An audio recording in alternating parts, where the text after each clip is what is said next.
Good day po sa mga visitors namin dito sa Teps TV at welcome po muli sa aking channel. Ngayong pong araw ay meron tayong sasagutin na 2 questions about home credit. At bago po yan, ay iniimbitahan ko po kayo na mag-like and subscribe sa aking YouTube channel. At ngayon din ay kung may mga tanong kayo tungkol sa finance, loans, at home credit, GCash, at mga online lending loans po, ay mag-comment lang po kayo sa video na ito. Kung wala namang question, mag-comment kung taga saan po kayo para malaman ko rin kung taga saan po kayo. Ngayon, ito pong aking video ay meron pong updates tuwing sa isang linggo.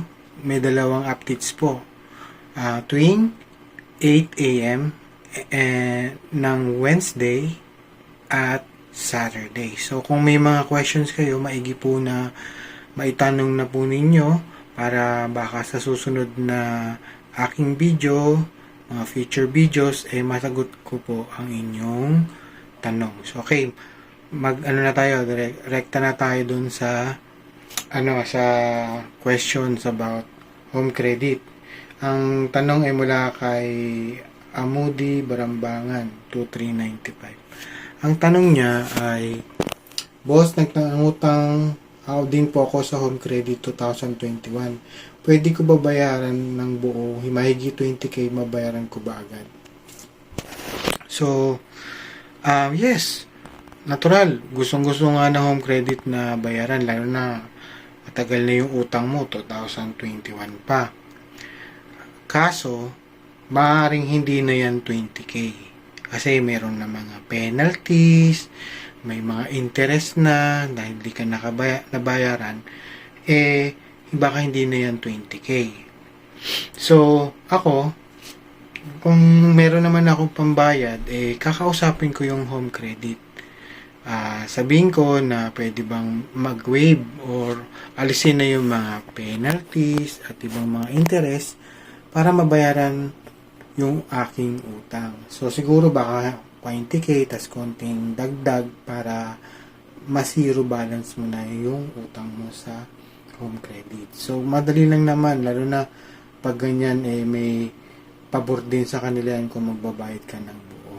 Okay? So, yun po yun yung gawin. Mag-contact kayo sa home credit, kung may access ka pa sa app, or kung wala, ay mag-reach out ka sa repayment at homecredit.ph. Lalagay ko naman sa description yung email ng home credit tungkol sa pagbabayad. Okay? I hope nasagot yan mula kay Sir Amudi. Next na question about hi po ako about home credit. Nakakuha po ako ng tablet worth 18,999. Nag-down po ako ng 6K, may resibo po ako, kaso walang nakales, sir. Bali monthly hulog is 2,073. Naka 8 months na po akong hulog na stop, nawalan po ako ng work. Yun. So, ako, di kulang pa kasi yung question, niya. Ano pa natin, sir. All in po, ang balance ko na lang is 15,000. Nahulugan ko naman po, kaso di lang po wala akong magandang work. Naging 12k pa po. Nagpapaisip po ko kung babayaran ko pa po ang balance na 12k kasi po, di po nila nilash yung 6k ko down payment. Pwede po kaya akong lumapit sa barangay lang pumunta sa bahay. Sabi ko nga ilan months mong babayaran. Kasi, tinan mo kung ang tablet ay worth 18k, tapos babayaran mo siya ng, sabihin mo ng 9 months. So, kung 9 months kasi, 2,000 plus, lumalabas, nasa 18 plus na rin, di ba? Tapos, yung down payment mo na 6,000. So, lalabas 24,000 yung babayaran mo lahat. Which is, Maaring ganun nga talaga kasi 18,000 or nasa 19,000 tapos may tubo pa yon kasi pinautang ka. So, sabihin na natin 18,000 at bali lumalabas na 25,000 yung babayaran mo. So, pwede yon. Pero pagdating kung 1 year mo siyang babayaran, that is 2,000 plus 24, ang mangyari ay 2,000 times mo sa 12 months is equal to 24,000 plus yung down payment mo na 30,000. So, ang tingin ko, nandun ka sa 9 months mong babayaran yan. Pero kung 12K, malaki kasi lumalabas na yung tablet, lumalabas na nasa 30,000 lagpas. So, ang solusyon dyan, check mo muna yung kontrata mo. Kasi baka, nag-agree ka na ganito yung presyo, di ba?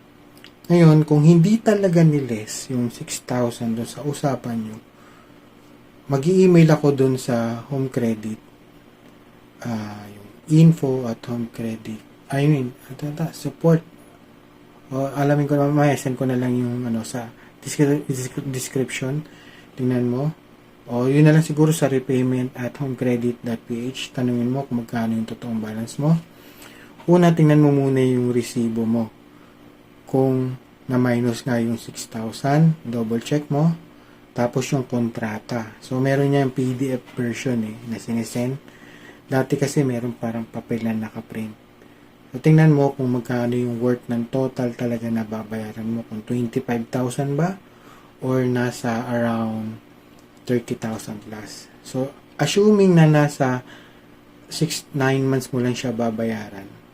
Kasi usually yan yung gadget Times mo sa 2 is 18 plus 24,000 or 25,000 yung gadget. Which is okay na rin.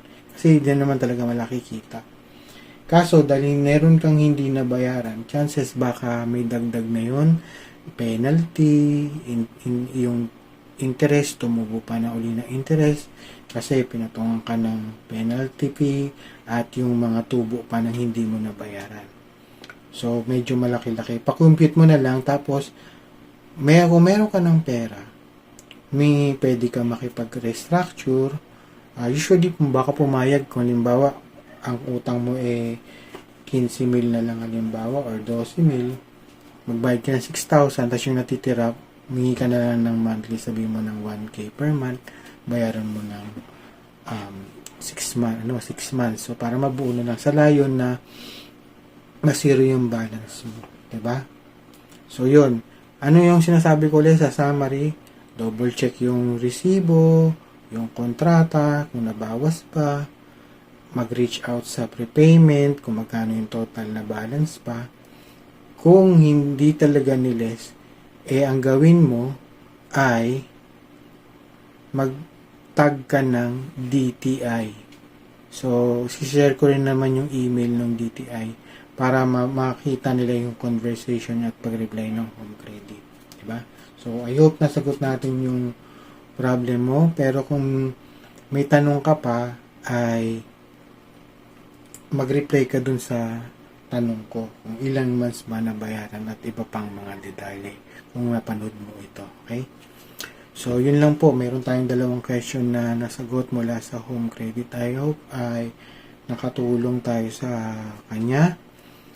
At kung kayo po na nanonood ngayon ay meron kayong question sa Home Credit, I suggest na mag-comment lang po kayo sa video nito. Baka sa mga susunod ko na video ay kayo na po yung masagot ng natanong niyo. Okay?